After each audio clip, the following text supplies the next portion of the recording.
ਹਾਂਜੀ ਕੋਈ ਵੀ ਇੰਜਣ ਖੋਲਦੇ ਆ ਉਹਦੀ ਡਿਟੇਲ ਦੇ ਵਿੱਚ ਚੈਕਿੰਗ ਕੀਤੀ ਜਾਂਦੀ ਹੈ ਕੀ ਚੀਜ਼ ਪੈਣੀ ਆ ਕੀ ਨਹੀਂ। ਘੱਟ ਤੋਂ ਘੱਟ ਸਮਾਨ ਪਾਇਆ ਜਾਂਦਾ, ਜਿਵੇਂ ਕਿ ਆ ਦਿਖਾਉਣਾ ਤੁਹਾਨੂੰ।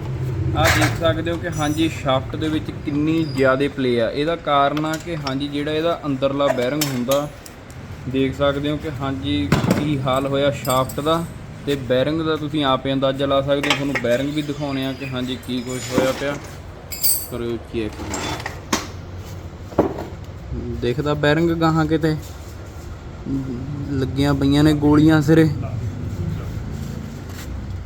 ਸਾਰੇ ਦਾ ਹੀ ਕੰਮ ਹੋਇਆ ਪਿਆ ਬੈਰਿੰਗ ਦਾ। ਦੇਖ ਸਕਦੇ ਹੋ ਕਿ ਹਾਂਜੀ ਕਿੱਦਾਂ ਖੜਾਈਆਂ ਪਏ ਨੇ ਰੂਲਰ। ਕਈ ਪੜ੍ਹੇ ਲਿਖੇ ਭਰਾ ਵੀ ਹੋਣਗੇ ਜਿਹੜੇ ਗੋਲੀਆਂ ਕਹੇ ਤੇ ਕਮੈਂਟ ਕਰਨ ਨੂੰ ਕਾਲੇ ਹੋਣਗੇ। ਕਰ ਸਕਦੇ ਹੋ ਚੈੱਕ ਫਿਰ ਕਿ ਹਾਂਜੀ ਕਿੱਦਾਂ ਬੈਰਿੰਗ ਖੰਡਾਇਆ ਪਿਆ। ਨੀਡਲ ਕਰਦੇ ਹਾਂ ਓਕੇ, ਰਿਪੋਰਟਾਂ ਖੋਲ੍ਹਦੇ ਹਾਂ, ਬੈਰਿੰਗ ਕੱਢਦੇ ਹਾਂ ਬਾਹਰ ਅਤੇ ਪਾਉਂਦੇ ਹਾਂ ਨਵਾਂ। ਅਤੇ ਜਿੰਨਾ ਘੱਟ ਤੋਂ ਘੱਟ ਖਰਚਾ ਆਊਗਾ ਉਹ ਕੀਤਾ ਜਾਊਗਾ। ਇਹ ਨੇ ਚੋਬਰ ਭਵਾਨੀਗੜ੍ਹ ਵਾਲੇ। ਕਰਦੇ ਹਾਂ ਫਿਰ ਓਕੇ ਰਿਪੋਰਟਾਂ, ਭਾਫਾਂ ਬੰਦ।